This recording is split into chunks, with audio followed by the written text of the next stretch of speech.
هلو انجلز، رجعت لكم بالحلقة التانية من خادمة لدى زعيم المافيا. كالعادة قبل ما نبدأ بفكركم ان انتوا تحطوا لايك، وكمان هعرض لكم الكومنتات الحلوة. بس بصراحة الحلقة الأولى انتوا متفاعلتوش عليها، ما كنتش هعرض كومنتات النهاردة، لكن بصراحة متابعيني كانوا كيوت قوي وكتبوا لي تعليقات كتير. دول شوية من كومنتاتكم الحلوة. وللناس اللي شافت المنشور اللي انا نزلته امبارح، احب اقول لكم ان في الحلقة دي هنعرف مين البنت دي، فخليكم متحمسين وجاهزين ويلا بينا نبدأ الحلقة.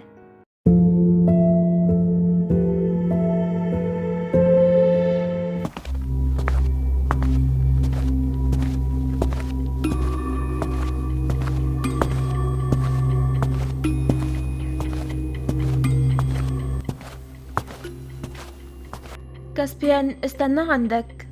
نعم يا أمي، في حاجة ولا إيه؟ ايوه طبعا في بنت خالتك جايه النهارده، انت عارف هتقعد معانا شويه زي كل شهر.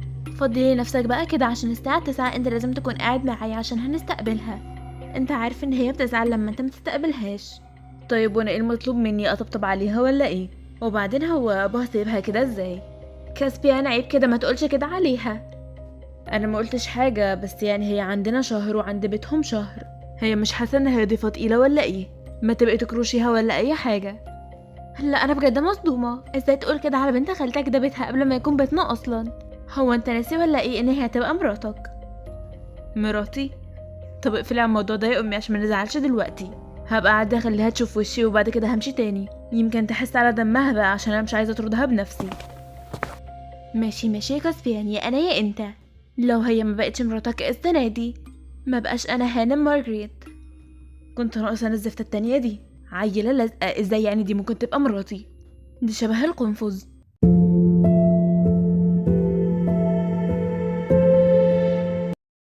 بقالي 3 سنين بروح لهم وبقعد معاهم شهر كامل، وكسبان الزفت ده مش راضي ان هو يحبني.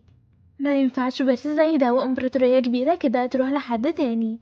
ولا مارجريت العبيطة دي مفكراني انا اللي هحافظ على الورث ده، انا هسرق واخد الورث ده كله لوحدي. هي مفكراني اكون الزوجة الصالحة ولا ايه؟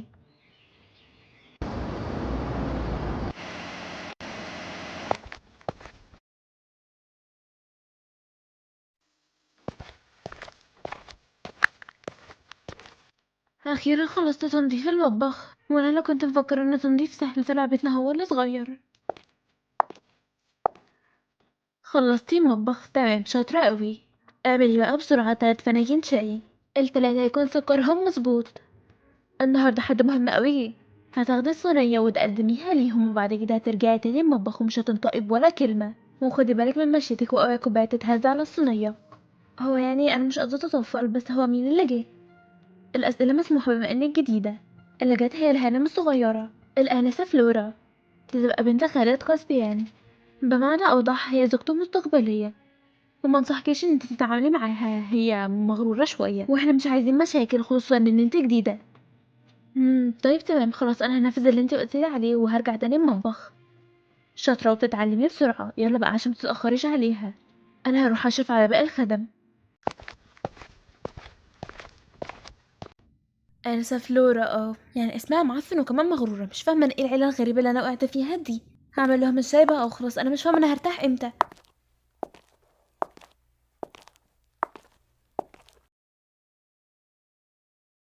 ايه ده؟ هي مين الخادمة الجديدة دي؟ ايه ده يا مارجريت، هو انتم جبتوا خادمة جديدة؟ نفسي تغيروا ذوقكم في الخدم، يعني ازاي دي ممكن تكون واجهة؟ لو كان جالكم حد كبير دلوقتي كنت هتقدموا دي. كنت هتقدموا دي مالها دي وهي مقصوعة كده؟ واضح اغنية انا البندورة الحمراء مأثرة عليها بلبسها ده. يلا بقى شكلها خارجة من مصحة اصلا، انا هتجاهلها. استني عندك، اولا انا ما قلتلكيش امشي. ثانيا ايه طقم الفنجان والكوبايات المعفن ده؟ مش عاجبني، اتفضلي خديه وغيريه. هو اللي اتفضلي خديه وغيريه؟ هو انا شغالة عندك في الواقع؟ انت شغالة عندي. ازاي خدامة زيك تكلمني كده؟ انت مرفوضة من دلوقتي على فكرة، وانا اصلا ما كنتش هقعد دقيقة في البيت ده وانت فيه. روحي وانت شبه الهيكل العظمي كده. بس انتوا الاتنين اسكتوا دلوقتي. هو انت من امتى يا فلورا بتطردي الخدم اللي عندي؟ مش كفايه ان انت هنا وتقيله كمان، انت كمان بقيتي تتجرأي وتطردي الخدم. يا كاسبيان، انا كنت خايفه على مظهركم العام.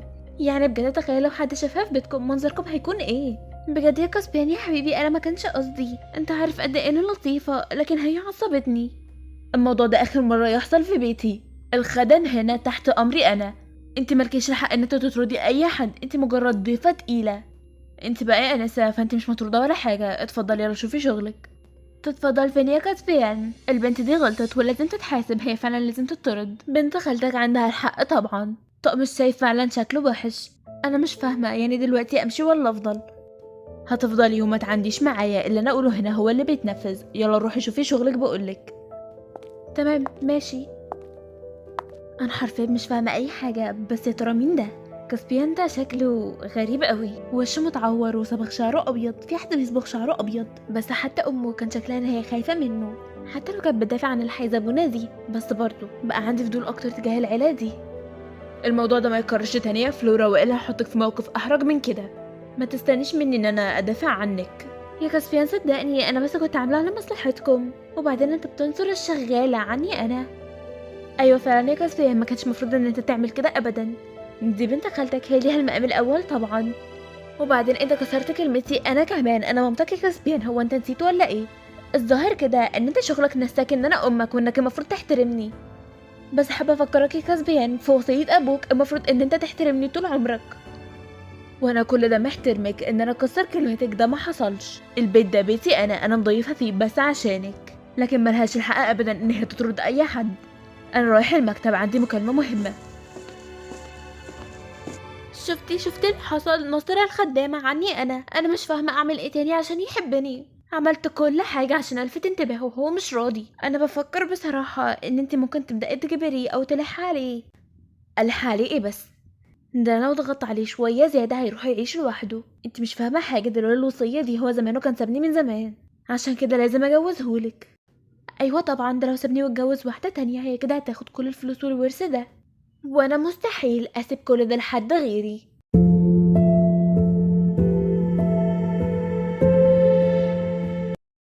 الو، ايوه يا رضوان.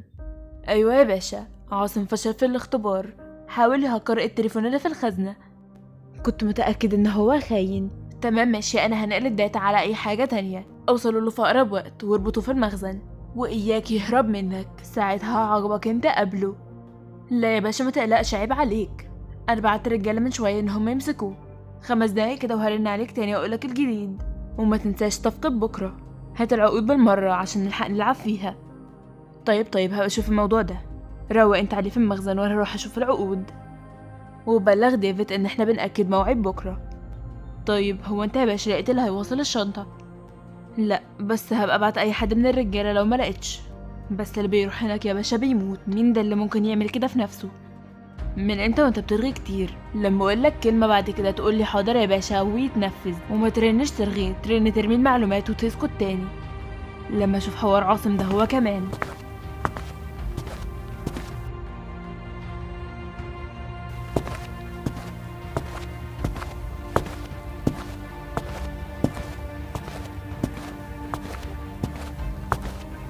الو، ايوه يا زفت. التليفون كان فاصل. انقلت المعلومات من عندك بسرعه. لو في اي حاجه اتسربت هتبقى برقبتك انت. انا حاسه ان انا بحارب مش بنظف. بيتهم ده ما تنضفش من امتى؟ مش معقول كده. فالحين بس يقولوا لي هي دي الخدامه اللي انت هتشغلها. ايه ده؟ هي ايه الاوضه دي؟ وليه في خزنه مفتوحه؟ انا هروح اقفلها. ايه ده؟ الورق المتبعتر على الارض ده صفقات دي صفقات اسلحه. ازاي يعني؟ مش الحاجات دي ممنوعه؟ هو البيت اللي انا دخلته ده ولا كأني عملت اي حاجة؟ الورقة اهي على الارض وانا هخرج من سكات. انا ولا اعرف اي حاجة. خلاص كده الموضوع ده اتمسح من ذاكرتي. ندعي بقى ان ما يكونش في كاميرات.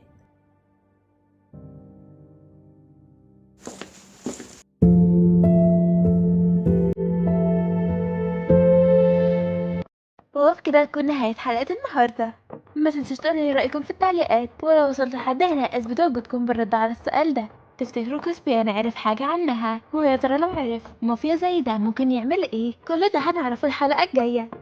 خليكم فعالين الجرس او الاشعارات عشان هنزل لكم كل يوم منتدى او منشورات. وبس كده، باي انجلز.